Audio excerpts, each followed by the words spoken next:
Hi అండి, నమస్తే అండి. Welcome back to my channel. Green peas అండి.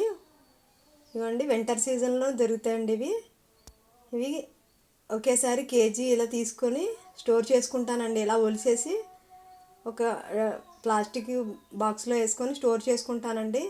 ఇవి కూరల్లో వాడుకోవడానికి బాగుంటాయండి. పన్నీరు ఇలాంటి వాటిల్లో ఇవ్వండి. ఇలా ఒలుస్తున్నప్పుడు సడన్గా ఒక కాయలోని పురుగు ప్రత్యక్షమైందండి.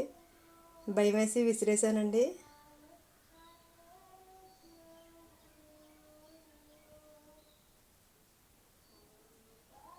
చాలా పెద్ద పురుగు ఉందండి ఇందులో. అసలు అంత పెద్ద పురుగు ఉంటుంది అనుకోలేదు. సడన్గా చూశానండి. సడన్గా ఈ పురుగు చూసేసరికి నేను చెప్పాలనుకుంది మర్చిపోయానండి. చాలా భయం వేసింది. ఇంత పెద్ద పురుగు. లైక్ చేయండి, షేర్ చేయండి, సబ్స్క్రైబ్ చేయండి ఫ్రెండ్స్. బాయ్ అండి.